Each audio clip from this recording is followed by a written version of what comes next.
Greetings, everyone, and welcome to another edition of AUHSD Future Talks. I'm your host, Superintendent Mike Matsuda of the Anaheim Union High School District. And as our 7,000 plus podcast listeners know, this show is all dedicated to the future of work, the future of education, and how they merge for not only for Orange County, but for across America. We've been very privileged to have some amazing leaders and thought leaders across the full spectrum of work and education. And today's guest is Doug Wilson. Doug is the CEO of a fairly new group, CEO of the Leadership Alliance of Orange County. And, Doug, I am just so amazed at the who's who of corporate leadership that you've assembled. But welcome to the show, Doug. Well, thank you very much, Michael. First of all, it's just a privilege to be on a video call with you with the leadership you're bringing to this county. And I mean that sincerely. You are doing so much good for our education system, but most importantly for the students and the lives I see you're changing out there, and I hear the stories, and it is exciting. Just to clarify one thing on the introduction, I'm actually chair of the CEO Leadership Alliance Orange County, and we have a president, Mark Percy, who reports to me and really does the groundwork on a day-to-day basis and does a fantastic job with a wonderful team. Yes, and as chair, this group has brought in a lot of major players, including Chalk, Johnson & Johnson, PIMCO, Providence, Medtronics, the Irvine Company, and on and on. Like I said, the who's who of leadership in Orange County. Why CLA of Orange County? Why was this group created, and why now? Perfect question. Thank you. It was originally created, Michael, for two reasons. One, myself and another co-founder named Dick Gottnauer, that was a former CEO of a Fortune 300 company. We were very close friends. I had worked with him in his company as an advisor, and we were connected with a group out of Harvard Business School called the Center for Higher Ambition Leadership. Their purpose was to help CEOs not only build high-performing organizations, but a better world. So it's a dual purpose. It's the both and. And we knew there were CEOs in Orange County like Mike Musalem, Jim Morris, Johnson & Johnson, that really wanted to both build a better world and build a great company. And they were committed to their communities. But in Orange County, we had previously been real estate dominated, and these new innovation companies that were emerging, most of them didn't know each other, and they hadn't connected. They had never connected as CEOs collectively as business leaders to say, what could we do together to drive system change in our county? What are the system issues that are complex, hard to deal with, usually require about 10 years to make the change, but will, if done right, impact the arc of the future for a county for the next 100 years? That's the kind of problem we wanted to take on. Small and simple, right? Yeah, small and simple. CEOs think big, right? You do. And why, every time I talk to you, I can't help but get inspired. But why is there such an urgency? Because when you look around Orange County, they think, well, if we were, I've seen this figure, if we were a separate country, we'd rank 34th or 35th in the world in terms of our GNP. And things are pretty nice in Orange County. Why is there a sense of urgency, Doug? Yeah, that is a really interesting point. there's a lot of wonderful things about Orange County going on. We've got a lot going for us, but we also have our challenges. So, for instance, we have 47% of our population is Hispanic. As you know, in the 600,000 students that are in our education system right now, it's about that number as well. And the challenge is many of them are not college ready. The statistic I saw was 35% of Hispanics after graduating from high school are college ready, just to even go on to college. We have this disparity in our county where it takes $100,000 a year as a family with 3 children, 2 in school and 1 in preschool. They have to make $100,000 a year in order to not require financial assistance. Their average pay in Orange County right now, the median pay in Orange County is $85,000, and there's about 40% of Orange County as a family of 5 living on $65,000 a year. Now, how do we make that as a county and not start to have real problems? We have got to start creating pathways for students and adults to have a road to higher paying jobs. And if they get into those higher paying jobs and we get more of those innovation jobs going, we actually create more pathway for others. More people start coming to our county to live here. We become an innovation hub that will help power and be the engine that will help drive our future. So that's the burning platform.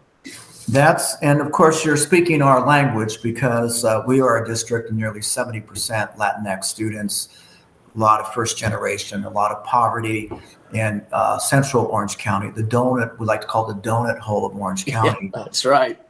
And partnering with you folks is really, really exciting when you talk about these innovative jobs. What does that mean, jobs, and creating these types of innovation and these types of opportunities? And from your friends in the business community, again, you outlined the demographics, but how are we going to get there and create these types of pathways? Well, there's 2 things you've got to do. There's the demand side of the equation, which is actually creating jobs through innovation and entrepreneurship. That is, and the big companies can do that, but many of the jobs are going to be created through entrepreneurship. So that's critical. And there are things that we can work on with our partners in the community to make that happen. We've got to drive more innovation jobs. San Francisco has about 10.5% of their jobs are innovation jobs. Think about that. And we think of San Francisco as being this huge innovation hub. Everybody's in tech. Not necessarily. San Francisco also let a lot of people get behind. They didn't invest in their community to help raise up people that could get into those jobs. They imported so much of that talent. What we hope to do is on the supply side is begin working in our schools to create the talent we will need for our future and create the opportunity for people who grow up in Orange County and want to stay in Orange County can actually afford to do it, because there will be a high-paying job at the end of the rainbow for them, and they will have the skills they need to get that job. That's what's critical. And you guys are already doing that. You've already partnered with Anaheim Union High School District in developing these mentorship opportunities. I've sat in with some of your young executives and from some of these major corporations, helping to change the narrative with our young people, because they don't have those adult mentors. And often and I love what you've done too, is you've brought in young people of color who look like the kids and have many of the same lived experiences. Yeah. That's a wonderful thing that's going on. That's critical. And, having people that come in that they can identify with and say, hey, they're like me. They look like me. Hey, I can be them. And that's really super inspiring to me, because I know for me, I had mentors, and without them, I wouldn't have been successful. Well, we want to create that opportunity for every student in Orange County to have a mentor, somebody that's like them, looks like them, and can relate to them, and say, you also can have a pathway to a well-paying job, and we will help equip you with not only the knowledge you need, but the life skills you need to get there. And those are two critical and different kind of skills, right? Knowledge skills and life skills. We got to work on both. We do, but I think the challenge is to put tension on K-12 systems to change their drivers, because you have a very compelling argument for change and transformation, yet many K-12 schools are looking at traditional metrics, SAT scores, or these sort of things, test scores. What do you say to some of the educational leaders? Yeah. You had Art Bilger on the podcast recently, who is an outstanding leader in this space. And he talks about this growing gap where education, because of the acceleration going on with change, education, just by its nature being slow, it's designed to be fairly slow and not quick to change. It's going to fall further and further behind without leadership. So the way I see this is twofold, Michael, and I am not the expert in the education system, so I say this humbly, but what I can see and observe is, one, we need leadership, people like you that get it, that see that we do have to change the metrics. So we're working on this talent leadership advisory board made up of multiple leaders in the county. And that's critical. And they need to have the universities as well and business be a part of that. So they're listening to each other, right? Here's what we need as business. Oh, and here's what we can do as educators. Let's work together. That's leadership. But secondly, we do need signals from the state of California and the federal government that these other skills are important. And so we got to work with legislatures. We got to work with the governor. That's important. And that's an insight for me as I'm getting into this system more, that we need to partner with you and be able to help support what are the signals you need to Sacramento. And can we help send those signals with you to help you be successful? And part of this whole challenge is sort of this rebranding of Orange County. You and I were in a recent conversation with Mr. Bilger about, and he used the term nation branding. And what is your response to this term nation branding in the context of Orange County? Like he gave the example of Israel. Israel 20 years ago was known as branded as a very tough country who you didn't mess with on defense. And that's what they were best known for. Now they are best known for innovation. The brand of Israel is innovation, and the center of that is Tel Aviv. Mike Musalam from Edwards Life Sciences told me he just got back from Tel Aviv in Israel. They're opening up a huge R&D lab in Israel for biotechnology on the heart. Why did they choose Israel? Because it's known now as a hub for great talent in medical technology. The brand matters. The brand for Orange County matters. We don't want to be branded just as what we were 20, 30 years ago, a good place to see Disneyland, your next door neighbor, and a good place to play golf, and a good place to go to the beach. We want to be branded as a diverse, inclusive community that embraces all and is hugely innovative and into a spirit of play, into a spirit of fun, but also into a spirit of creating quality life through innovation and good jobs. See, I love what you are rebranding. CLA is rebranding Orange County, and you've got some big plans to take this model that you're building and scale it up. You have some, in fact, you've been working with McKinsey Group out of Washington, D.C. Could you talk a little bit about some of these plans as you are transforming Orange County? Well, we are in the process of, first of all, this last 2 years, we've run these pilot groups. You were part of a pilot. We wanted to see, do these mentorships really work?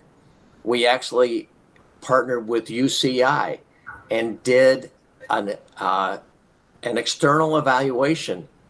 Did this work? And we interviewed all the people that had been in the mentorship program. 95% said this was a very successful experience for them and would help change their career path.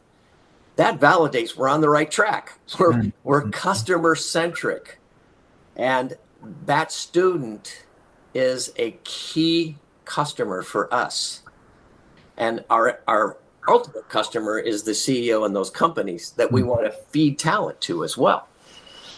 So that has said to us, let's scale that. So now we have found our partners. One of those partners is Google that you're working with. And as I understand it, Michael, you're doing the certificate program with Google, which we will be now expanding in Orange County into 9 community colleges on AI certifications. And with your high school alone, you're the first high school in the country that is doing this with Google. And I believe you have 500 students enrolled right now. Is that correct, Michael? That's correct, right? Yeah. And next year, I believe it's going to be 1,200? Yeah, we're going to try to double every year. Awesome. Yes. Well, we can do that. We can do that in the community colleges. Think about this. If we can get 10,000 people. Oh, yes. It's exciting. Yeah. Now that everybody needs data analytics skills for the future and understanding these basic statistics, basic ways of analyzing data and how to think creatively. Data and data analysis teaches you critical thinking. And how to look at a problem and how to solve a problem. So it's not just messing with numbers, it's learning how to think, learning how to problem solve. That's what this does. So that's one example. Amazon Web Services has just signed a partnership agreement with our community colleges and us and our employers that we will certify and employ 5,000 AWS certified students over the next 5 years. And I talked with a person that works in cybersecurity with Palo Alto Networks here in Orange County. And I asked him, what does the average AWS engineer, structural engineer, get paid? And he said, well, we have 400 on staff here in Southern California. The average pays between 300 and 400,000 a year. I said, oh, okay, that will work. Sign me up. I said, that will work. So that's exciting. I mean, that starts to change the whole trajectory. And you start exposing that to people. Here's an opportunity. And in 5 years, you could be making $300,000 a year. Think what that could do. But people don't believe there's any way they could get to that. So they settle for these other jobs. Mm-hmm. We need to help show them there is a way, there is a path, and that future can be for you, and you can do it. We believe in you. That will go a long way. So those are two examples, and the third example is Intel, doing something very similar. So 3 great partners, huge companies that are all going to be investing as real infrastructure in Orange County. Think what that can do for our community. That is so exciting. And I think that many of your ideas are resonating across the country. There are people in high places that are interested in what you're doing. Could you share a little bit about the work with McKinsey and, kind of scaling up this Good Jobs grant that you're trying to put together as well? Sure. So the good thing is the curtain has been drawn back in America. Mm-hmm. We have a crisis looming in America with this gap between how job requirements are accelerating and skills that students are being taught are not keeping up with that. And we've got to change the education system, and we've got to equip more students to fill this talent pool of the future. The government is aware of that now as well. And we have to compete with China. We have to compete with Europe. We're not just alone here in the US, this is a global stage that we're competing on. How are we going to change? You don't change with edicts coming down from Washington, D.C. All change in this is going to be local, through local leadership and the support of work from Washington, D.C. Money being one of the biggest things that can help. But money given to a system that is broken is not going to change the system. We've got to think about at local levels how to change the system. Here's what we're doing. We're bringing together 9 of the major markets in the U.S., the CEOs from those communities who are passionate about this problem and know it needs to be solved. The CEOs of regional economic development groups that know this problem and know it needs to be solved. The CEOs of a group called 110, Maurice Jones, an African-American gentleman who is working on, over the next 10 years, getting 1 million Black employees into high-paying jobs over the next 10 years.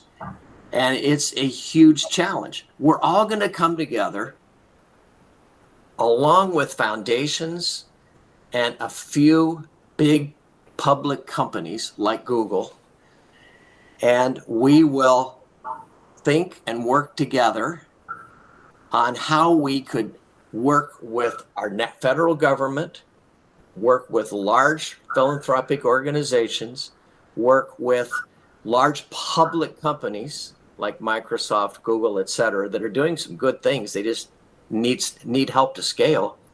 If we work together at a local level with a common vision and mission, we can change the course of America.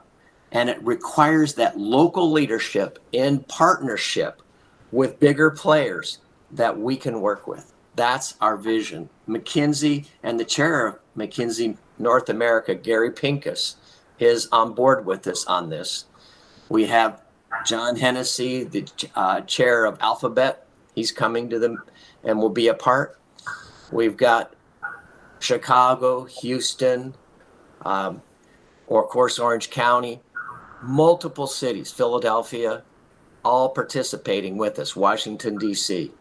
So, it's a beginning, and we think together we can make a difference. That's the principle.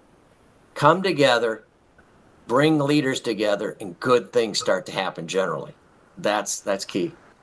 It's you're a visionary leader, but you're able to make it so concrete And you are showing examples in real time with us and with our kids, and changing that narrative and rebranding Orange County to become an innovative hub. We are so excited to be one of your partners in this endeavor, Doug, and we look forward to the day not too far off when this is going to be a reality. I know that you have an advanced degree in theology, and you're also a surfer. You're an amazing creative force, and we're so grateful to have you on this show. Well, Michael, I gotta say, you've been such an inspiration to me, and pulling up in front of your high school and thinking, this is the heart of Orange County. This is the center of the donut, and things are happening right here, and it's going to emanate out through our whole county. So thank you, and I so look forward to partnering with you in the future, because only together can we make this work. So thank you. Beautiful.